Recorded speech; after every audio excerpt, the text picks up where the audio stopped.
Morgan Eastman with the second edition of Coach's Corner, here with Federal Hocking head coach Howie Caldwell.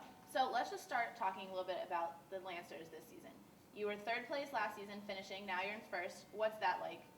It's very nice. Yeah. You know, one of the reasons that we wanted to go to Federal Hocking was, I went to Eastern, I think 12, 13 years ago, and it was fun to rebuild a program. I think the year before we got to Eastern, they had won 4 games, which is ironic because Federal Hocking had done the same thing. Now you just recently had your 400th win in December. What was that like for you? It was very nice. The thing about it is, 400 is a nice number. You know, if I'd have quit at 399, you know, what would have made the difference? Would that have made me a better coach? It's just a number. But I've been so blessed over the years to have tremendous players, tremendous assistant coaches, tremendous fans. 5 out of 10 years you went to regionals. What was the key to your success then? Everybody says every once in a while, you know, how do you get your kids to play so hard? It was just driven into them that they wanted to play hard. Federal Hocking's players have never been in a combo locker room. Down at Eastern, our kids just took it as second nature that they were supposed to go to the combo every year. You had played high school basketball at Eastern. What is it like going from playing yourself to coaching these kids? Do you see any similarities? Coaching's much more difficult than playing. When you're playing, you got some kind of role on what you can do.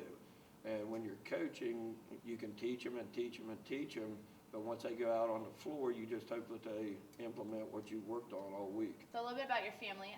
After your games, you go and spend time with your grandkids a lot.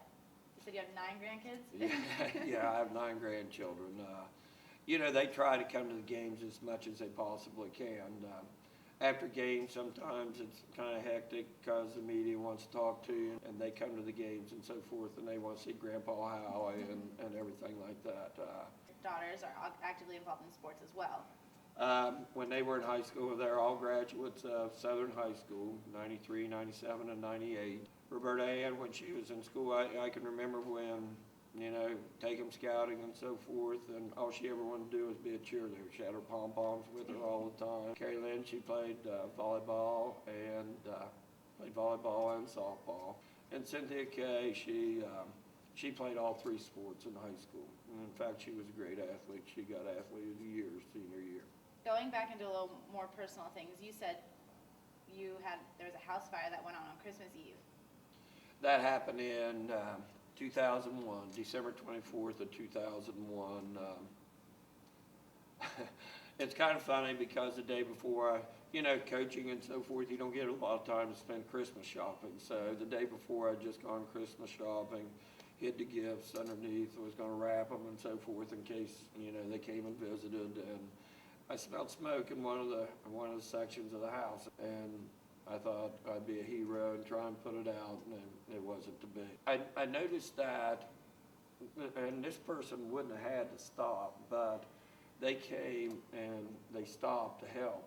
I mean, saw the smoke coming out of the house and said, "Can I do something for you?" And I said, "Yeah, if you'd call the fire department."